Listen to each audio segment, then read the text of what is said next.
warahmatullahi wabarakatuh. Waalaikumsalam warahmatullahi wabarakatuh, Kak. Mungkin kita sudah kenal satu sama lain karena kita sudah bertemu ketiga kalinya sama ini ya, Kak? Iya. Mungkin kita bisa memperkenalkan diri lain supaya lebih akrab lagi gitu, Kak. Oke, Kak. Perkenalkan, nama saya Nur Fadila, Kak. Kakak bisa panggil saya dengan sebutan Dila. Oke, dan juga saya ingin juga memperkenalkan diri juga sempat Kak Fadila lupa sama nama saya gitu. Perkenalkan, nama saya Suci Rutasari dan mungkin Kak Dila juga mengetahui bahwa saya juga mahasiswa semester 4 di Universitas Negeri Makassar dan sekarang mengambil jurusan psikologi. Dan juga saya ingin menginformasikan bahwa ini wawancara kedua untuk sesi kedua ya, Kak? Iya, Kak. Terus bagaimana sih perasaan Kakak ketika saya menghubungi Kak Dila untuk wawancara kedua ini?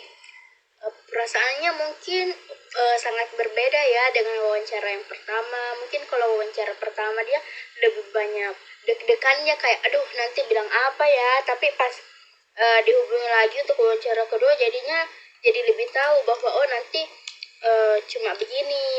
Jadi kayak perasaannya mungkin biasa aja. Kadang juga kayak excited begitu karena mungkin apa yang selama ini tidak pernah saya ceritakan kepada orang lain tentang permasalahan saya, akhirnya tuh saya bisa menceritakan sama orang yang saya percayai begitu, Kak.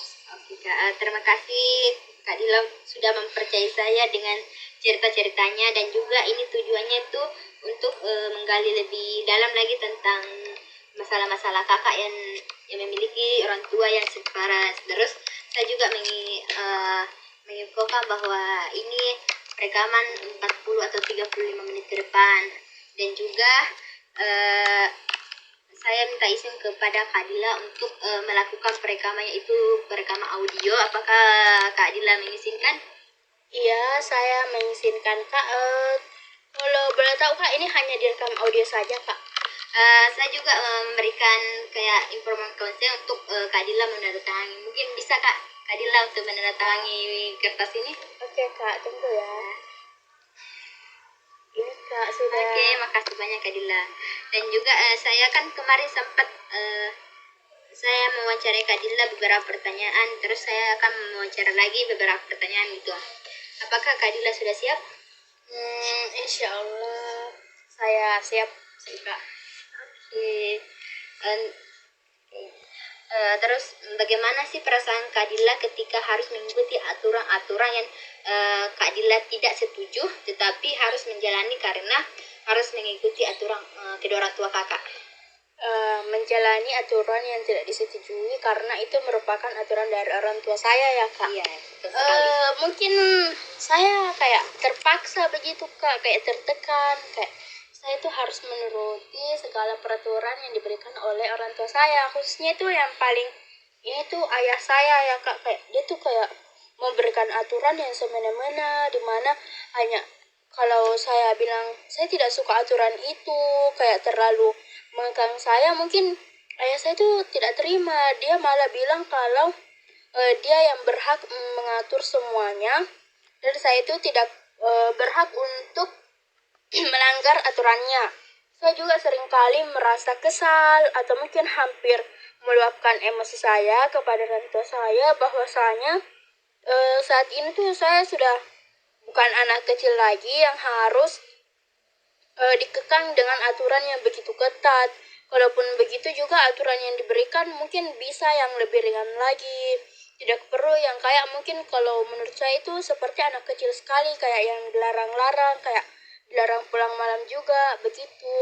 Itu mungkin juga menghambat saya untuk membuka diri terhadap lingkungan di sekitar saya dan juga menghambat perkembangan saya terhadap kebutuhan. Mungkin saya menghambat dalam komunikasi di lingkungan sekitar saya, Kak. Terus juga apa ya, Kak, mungkin pergaulan saya sama teman saya itu mungkin saya anaknya jadi lebih tertutup karena pas di rumah itu kan harus menuruti aturan orang tua. Jadi pas di luar itu mungkin jadi anak yang lebih pendiam. Mungkin kalau ditanya sama orang pun kayak hanya jawab seadanya, kalaupun tidak diajak bicara pasti tidak bicara. Jadi kayak saya terkesan itu menutup diri, Kak. Saya itu tidak terlalu terbuka sama orang lain begitu, Kak.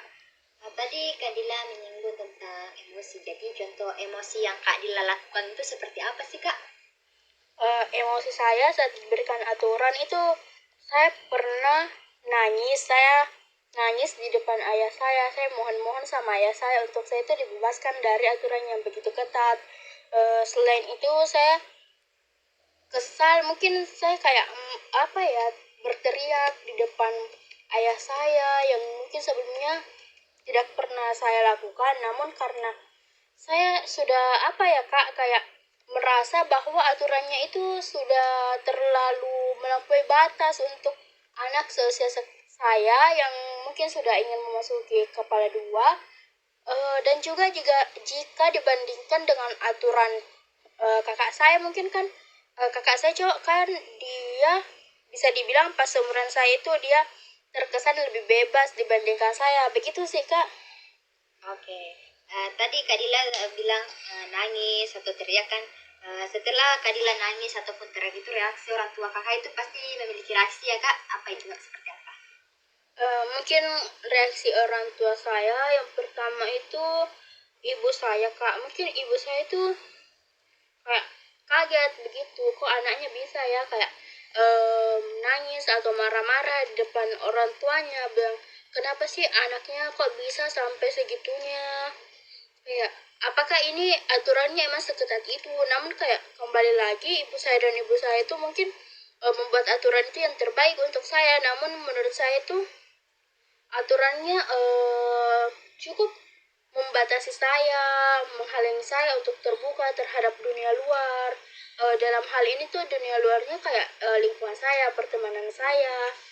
Mungkin kalau ibu saya juga sempat kayak menasihati bahwa saya tidak boleh begitu sama ayah saya tidak boleh meninggikan suara di depan ayah saya juga harus menghormati ayah saya. Nah, terlepas dari itu, respon ayah saya sendiri itu mungkin kaget juga ya kak, karena mungkin tidak menyangka bahwa anaknya yang perempuan yang dia kenal sebagai sosok pendiam, mungkin yang tidak pernah melawan, ucapannya tiba-tiba melampiaskan emosinya dengan berteriak, meninggikan suara di depannya kak. Selain itu pula, selain kaget, kalau tidak salah tuh ayah saya juga sempat marah balik dan sempat membentak saya kembali dengan mengatakan bahwa kamu itu sudah berani ya melanggar ucapan orang tua, sudah kurang ajar terhadap orang tua. Dan juga kak, terlepas dari segala bentuk respon saya, reaksi saya itu semuanya itu di mata ayah saya itu tidak ada nilainya ya kak. Mungkin mau segimanapun saya berusaha agar aturan itu sedikit dilonggarkan, mungkin tetap saja kak ayah saya itu tidak mau mendengarkan apa yang saya katakan. Jadi kayak usaha saya selama ini dalam berusaha untuk meminimalisir aturan orang tua saya yang cukup ketat untuk menjadi longgar itu bisa dibilang sia-sia sih kak, begitu kak. Oke Kak. Saya ingin mau nanya Kak, apakah ibu kakak pernah menjadi pembela antara apa ya, kakak bertengkar dengan ayah kakak? Kalau ibu saya jadi pembela, jujur pernah, tapi kalau dilihat dari keseluruhan mungkin apa ya, ibu saya tuh lebih berpihak ke ayah saya. Nah, pas awalannya mungkin pas saya masih belum menduduki bangku kuliah ya kak, kayak masih SMP SMA, mungkin ibu saya ya itu merasa bahwa oh anaknya ini masih kurang pengetahuan mungkin, jadi merupakan hal wajar kalau anaknya itu berontak terhadap aturan orang tuanya, dan juga kayak menasihati saya begitu kak. Tapi semakin hari semakin bertambah usianya saya, dan juga pas akhir SMA atau pertengahan saya SMA itu saya mulai merasakan bahwa ibu saya ini sudah mulai tidak berpihak kepada saya kak, namun ibu saya ini berpihak kepada ayah saya, di mana mungkin ibu saya mulai merasa bahwa aturan itu mungkin harus berlaku kepada saya saat itu dan harus diterapkan, tidak boleh dilanggar, Kak. Karena ibu saya mungkin berpikiran bahwasanya semakin besar anaknya, semakin dewasa anaknya, maka aturannya mungkin juga akan semakin meluas. Oleh karena itu mungkin ibu saya merasa bahwa aturan tersebut itu penting untuk saya jalani, namun ibu saya itu juga tidak memikirkan bahwa dampak dia berpihak kepada orang tua saya menjadikan saya menjadi pribadi yang lebih pendiam dan juga menjadi sosok yang selalu menutup diri dari lingkungan saya, dan juga terkadang saya itu bisa dibilang jadi susah mengungkapkan apa yang saya rasakan kepada ayah saya atau ibu saya. Saya juga lebih susah dalam berkomunikasi, kayak saya lebih mungkin dikarenakan aturan ini yang terlalu ketat. Menurut saya mungkin bisa dibilang kemampuan saya dalam berkomunikasi itu kalau misalnya bertemu dengan keluarga saya atau orang-orang saya di lingkungan sekitar, terkecuali teman saya, mungkin saya itu merupakan sosok yang pendiam, mungkin juga kadang sekali bicara saya mungkin kadang kayak langsung ini Kak, kayak langsung lepas kendali, kayak otomatis kayak spontan begitu, kayak meninggikan suara, padahal kan harusnya saya tidak begitu. Namun mungkin karena saking berperahnya saya dengan pikiran saya, dengan apa yang ada dalam otak saya, mungkin saya secara spontan meninggikan diri saat tiba-tiba ditanya, karena saya merasa saya tidak siap untuk ditanya. Selain itu pula kayak saya tuh belum terbiasa begitu berkomunikasi untuk orang luar, untuk keluarga saya yang lain, bahkan dengan orang tua saya pun. Setelah kejadian dimana apa yang saya sampaikan tidak diterima oleh saya, bentuk protesan saya mulai merasa kayak ayah saya ini bukan, maksudnya Kak, saya merasa kayaknya saya itu lebih baik diam saja di rumah saya, di keluarga saya, karena mau segimanapun kerasnya usaha saya mungkin itu tidak akan pernah dihargai. Jadi kayak itu sih Kak, saya jadi lebih menutup diri begitu Kak. Oke. Apakah dari cerita kakak ini kan ibu kakak ini sudah jadi tidak pembela di antara ayah kakak kan? Nah, apakah kakak merasa kecewa karena ibu kakak sudah jadi tidak pembela di antara ayah kakak? Perasaan kecewa itu tentu saja ya Kak, mungkin rasa kecewanya itu sangat besar. Kayak ibu saya yang dari dulu saya jadikan kayak sebagai apa ya, kayak mungkin dia sebagai pembela saya saat ayah saya memarahi saya, karena dia bisa memberikan pengertian kepada ayah saya. Tiba-tiba pas beranjak dewasa sikap dia mungkin sudah mulai berubah, kayak lebih berpihak kepada ayah saya. Padahal itu Kak, saya tuh sangat berharap sekali kalau ibu saya ini tuh sifatnya masih sama saat saya SMP terus masuk SMA. Namun ternyata pas pertengahan SMA ibu saya itu jadi lebih, bisa dibilang hampir sama ketatnya dengan aturan yang diterapkan oleh ayah saya Kak. Selain itu pula Kak, selain kecewa mungkin saya juga bertanya-tanya dalam diri saya, enggak, kayak saya kayaknya melakukan kesalahan deh, kok ibu saya jadi lebih ini berada di pihak ayah saya, kok ibu saya sudah tidak berada di pihak ibu saya berada di pihak ayah saya, sudah tidak berada di pihak saya. Saya mulai memikirkan saya melakukan kesalahan apa ya, padahal selama ini tuh saya juga selalu menepati kok aturan orang tua saya. Tapi mungkin terlepas dari hal itu, saya itu selalu berpikiran mungkin karena ini tuh kayak semakin kita dewasa maka pergaulan kita juga semakin luas. Tapi mungkin ibu saya itu juga harus menanamkan bahwa khususnya juga ayah saya, bahwasanya apabila anak itu dibatasi pergaulannya mungkin bisa saja menjadi hambatan anak dalam berinteraksi dengan lingkungannya, dan juga bisa jadi anak itu selalu berusaha untuk menutup diri dengan lingkungan sekitarnya karena merasa bahwa lingkungannya tuh itu saja, temannya itu saja yang disetujui oleh ayahnya. Sudah apa ya, kesusahan untuk mencari teman yang baru karena kayak mungkin harus diceritakan lagi dari awal sampai akhir, mungkin harus diinterogasi lagi sama ayahnya, ayah saya begitu kak. Oke Kak, untuk pertanyaan selanjutnya yaitu Kak, bagaimana Kak Dila menilai pentingnya kejujuran dalam hubungan Kak Dila dengan orang tua Kakak? Kalau untuk menilai pentingnya kejujuran itu tentu saja sangat penting kak, akan tetapi setelah sikap saya selama ini yang apa saja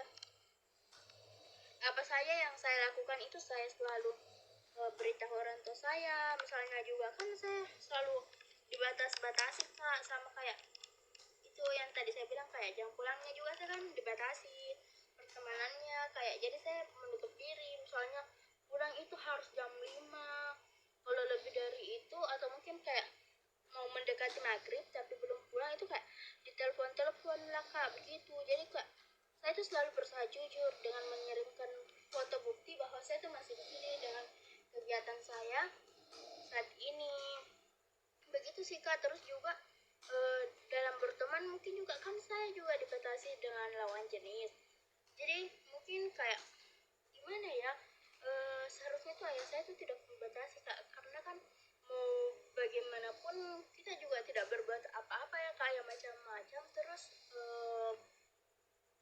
untuk pertemanan juga tuh saya harus jujur bahwa misalnya saya minta izin untuk jalan terus sama teman saya yang ini, mungkin sewaktu-waktu ayah saya itu meminta foto bahwa untuk memastikan apakah saya itu benar-benar pergi dengan teman saya yang ini. Jadi mungkin menurut saya itu sangat penting kak. Namun terlepas dari yang tadi saya ceritakan kak, yang mana ayah saya tidak mau mendengarkan pendapat saya bahwasanya saya ingin aturan ini tuh dilonggarkan. Nah, di situ tuh sempat saya apa ya kak, berbohong kepada orang tua saya, yang mana kan kayak saya kan juga kadang teman saya itu mengajak saya keluar untuk jalan-jalan begitu kak, kan kayak kalau misalnya kan saya kuliah, misalnya kalau kita jalan-jalan dengan teman sekelas kan otomatis itu kalau bangku perkuliahan atau bangku sekolah tidak menutup kemungkinan pasti dalam satu kelas itu ada lawan jenisnya ya kak. Mungkin saya di situ berbohong kepada ayah saya bahwasanya ini teman sekelas saya cewek semua kok, tidak ada yang cowoknya. Mungkin juga pas ayah saya atau ibu saya video call atau meminta foto, mungkin saya menyuruh teman cowok saya ini untuk tidak ikut berfoto sama saya. Kalaupun juga video call, mungkin saya menyuruh untuk teman cowok saya ini untuk berbaur dulu dengan orang yang tidak dikenal yang ada di tempat wisata yang sama itu kak, supaya kayak ayah saya itu tidak curiga. Jadi saya cuma perlihatkan teman saya yang cewek itu kak. Apakah Kak Dila pernah ketahuan dalam hal yang berbohong yang Kak Dila lakukan tadi? Saya pernah sih kak ketahuan. Yang saya ceritakan tadi kak, ternyata saya bohongnya tuh sia-sia sih kak sebenarnya, karena ternyata itu kebetulan ayah saya sama temannya juga ternyata ada di tempat itu kak.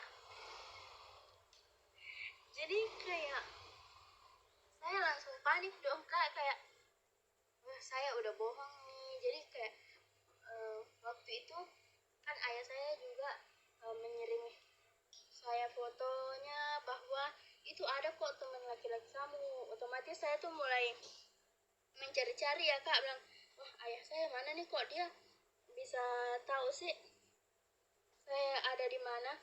Terus setelah itu kan pas saya lihat ayah saya kak kayak dia lagi sama temannya itu, otomatis tuh saya kayak panik sekali kak. Kayak saya langsung bilang sama teman saya, ayo kita pulang aja. Pas sampai rumah tuh mungkin ayah saya kan belum pulang kak, tapi saya mungkin agak sedikit tenang di situ. Saya berusaha menenangkan diri bahwasanya pasti semuanya kan baik-baik saja, apalagi kan itu apa ya, momen pertama kalinya saya berbohong sama orang tua saya dan momen pertama kalinya di mana saya melanggar aturan yang diberikan oleh orang tua saya, khususnya ayah saya yang bisa dibilang sangat ketat sekali ya kak. Di situ pas saya dengar suara motor ayah saya, pas masuk di rumah ayah saya tuh langsung panggil saya kak. Di situ kan kayak ayah saya tuh kayak suaranya besar sekali kak, kayak yang teriak-teriak begitu. Ibu saya juga sampai panik, ada apa nih kok, kenapa panggil-panggil saya. Terus eh, dari situ kak, ayah saya langsung dia marahi saya, bilang kenapa sih kamu bohong seperti itu, kayak kenapa tidak pernah, kenapa kamu harus melanggar aturan yang saya terapkan begitu kak. Kayak kenapa tidak jujur saja kalau dalam kamu ini liburan atau jalan-jalan sama teman kamu itu ada cowoknya begitu kak. Di situ tuh saya sebenarnya agak gugup kak, agak apa ya, agak segan untuk membalas perkataan ayah saya. Tapi karena ayah saya itu terus tekankan sama saya, bilang apa alasannya, kenapa seperti ini, kayak dia itu tidak akan pernah berhenti bertanya sebelum saya itu memberikan jawaban yang dia inginkan kak, seperti itu. Terus akhirnya tuh saya bilang bahwasanya saya itu seperti ini karena kalaupun saya izin juga pastinya tidak diberikan izin, karena itu orang tua saya itu juga terlalu ini membatasi saya. Dan juga waktu itu kan saya sudah pernah bilang bahwasanya untuk pergaulan dengan lawan jenis itu mungkin tidak perlu terlalu dibatasi, apalagi kan kalau teman sekelas tidak menutup kemungkinan juga akan selalu mengerjakan tugas bersama ya kak. Jadi seperti itu sih kak. Oke, apakah dari kejadian yang ketahuan itu orang tua kakak, khususnya ayah kakak itu memberikan hukuman atau cuma menegur lewat kata-kata saja kak? Mungkin bisa diulangi kak. Oke, dari kejadian yang kakak bohong itu yang pergi dengan teman, apakah orang tua kakak, terkhususnya ayah kakak itu kasih hukuman atau cuma kata-kata tegas saja kak? Keduanya sih kak, kata-kata tegas yang tadi saya bilang, yang langsung dimarahi, diminta penjelasannya. Terus juga diberi hukuman kak, kayak larangan untuk keluar kecuali untuk berkuliah, kayak diantar jemput, kayak dimintai itu kak. Yang kayak yang wawancara sebelumnya kan juga aku bilang kak, bilang ini orang tua aku kayak minta jadwal kuliahku, jadi kayak tak bilang jam segini harus tak pergi kuliah, terus selesai gak kuliah jam segini, jadi orang tua aku tuh standby nih di situ di depan tempat duduk-duduk itu kak, ada tempat duduk-duduk di depan kelasku begitu kak. Jadi ayahku di situ, kalaupun tidak mungkin tunggu kak di dekat motornya atau di parkiran begitu kak. Jadi kak betul-betul itu diawasi kak, kalau misalnya kerja ayahku mungkin ibuku lagi kak begitu, kayak ibuku yang kasih laporan-laporan terus begitu kak sama ayahku, kayak begitu juga. Jadi kayak saya dari kejadian itu mungkin kayak perilaku saya pasti tetap menutup diri terus kak, jadi susah sekali untuk saya buka diri sama orang lain, karena kayak apa ya kak, sekalinya kita mencoba untuk membuka diri, membuka pergaulan kita, malah dimarahi lagi sama orang tua saya. Kayak apa ya kak, itu sih kayak. Terus aturan lainnya itu apa ya kak, pernah sih satu harian itu juga dilarang untuk pegang HP, kayak kenapa HP-nya harus disita juga, kayaknya pas itu saya nggak tahu ya kak diapakan, tapi pas sudah dikembalikan itu saya juga tidak melihat hal yang aneh-aneh di HP saya. Tapi pas saya berkuliah tuh kayak teman cowok saya tuh kayak kelihatan menjauh begitu kak sama saya. Jadi kayak saya tuh berpikiran mungkin ayah saya ini sudah bilang sesuatu begitu sama teman saya, tapi mungkin dihapus lagi sama ayahku begitu kak. Oke, pernah nggak sih Kak Dila itu berkata jujur dengan orang tua untuk pergi ke manapun apabila gitu Kak, tetapi tidak diizinkan, dan bagaimana sih perasaan Kak Dila akan hal itu? Pernah dong kak, pernah, tentu saja sih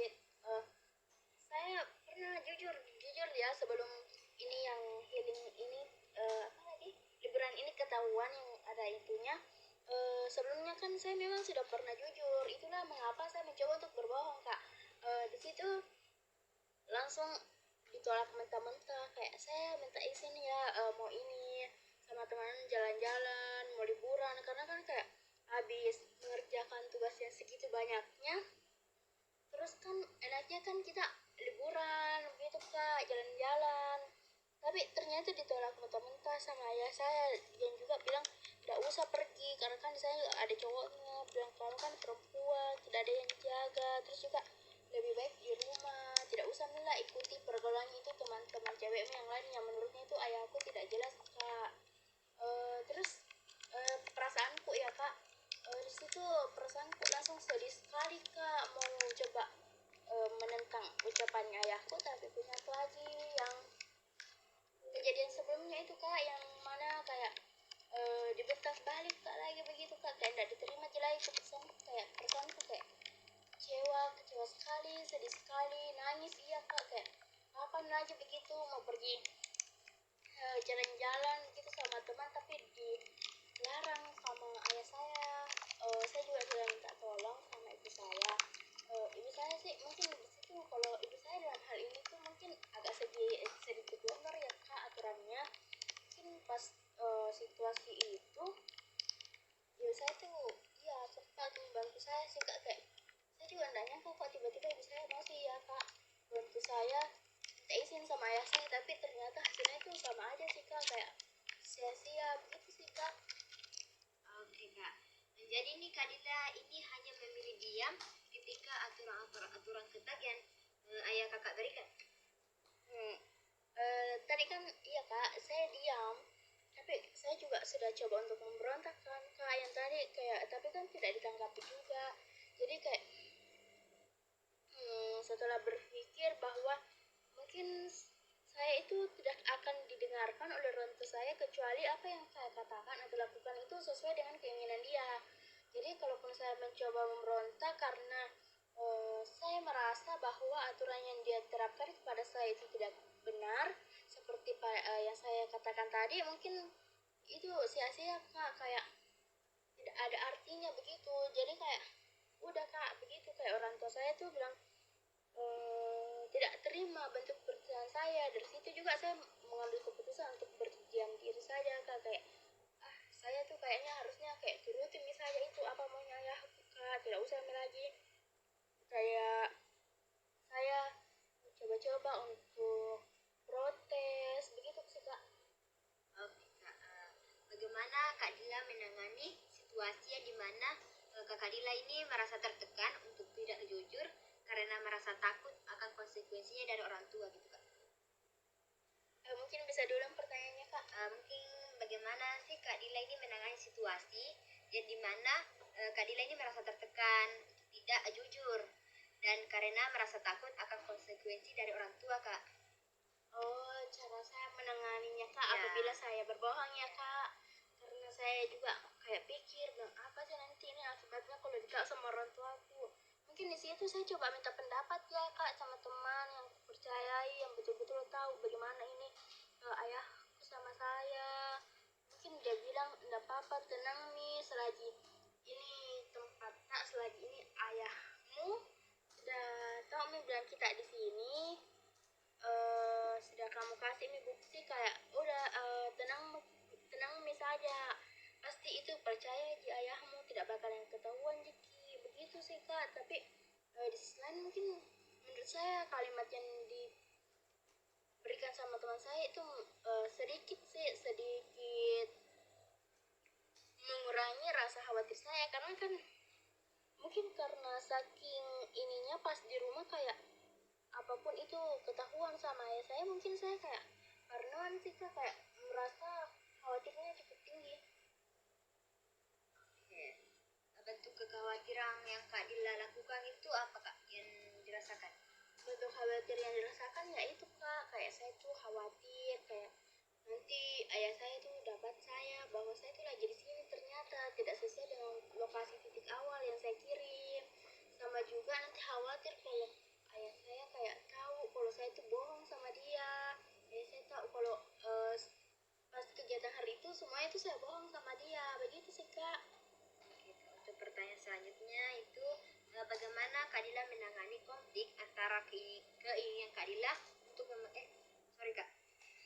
Bagaimana Kak Dila menangani konflik antara keinginan untuk mematuhi aturan ketat dari orang tua dan keinginan untuk mengekspresikan diri Kak Dila?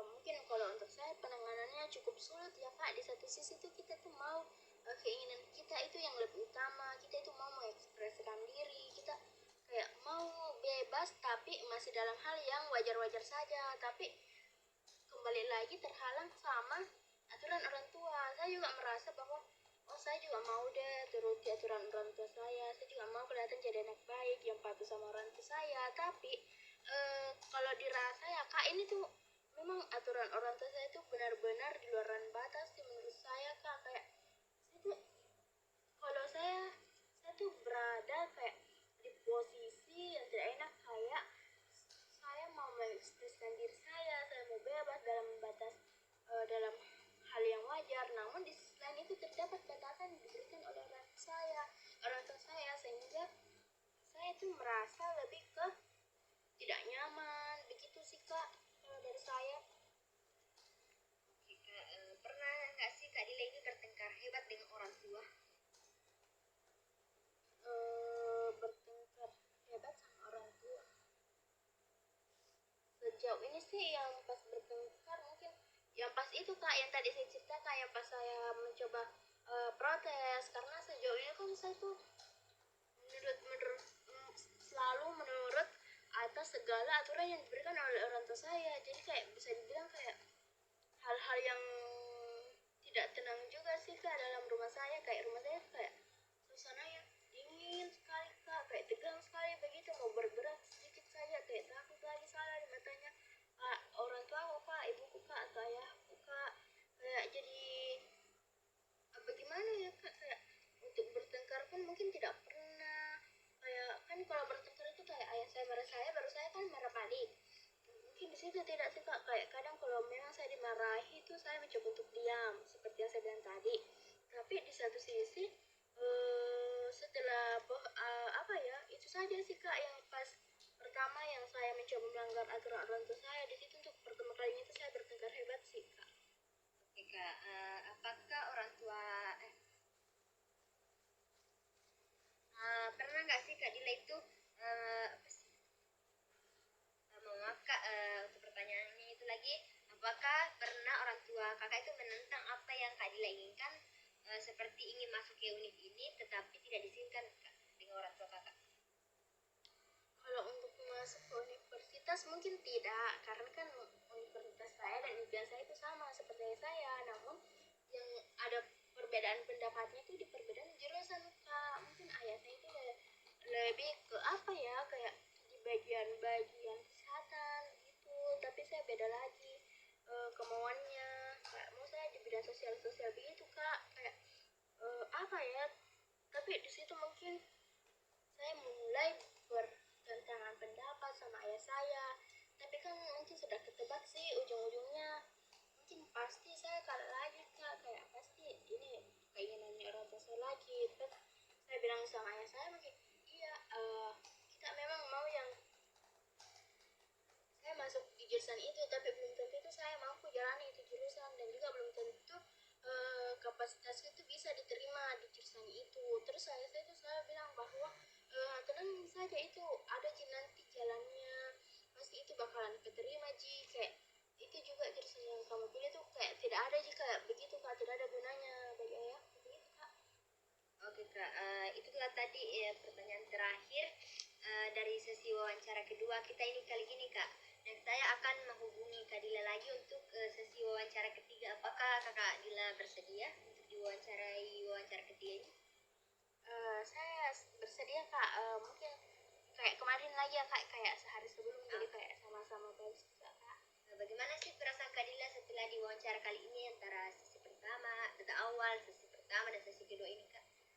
Yang pas data awal mungkin perasaannya tuh masih agak takut begitu ya Kak, kayak masih tidak bebas. Kalau untuk yang sesi yang pas wawancara sesi pertama lagi itu mungkin masih tidak bebas juga sih Kak, kayak kan jarak wawancara tuh lumayan lama, terus wawancara lagi pasti kayak masih belum terlalu akrab di situ. Tapi yang pas wawancara kedua ini ya lumayan lah kak ya, sudah bisa bebas-bebas, kayak lebih bisa mengekspresikan diri begitu sih kak, kayak lebih akrab lagi.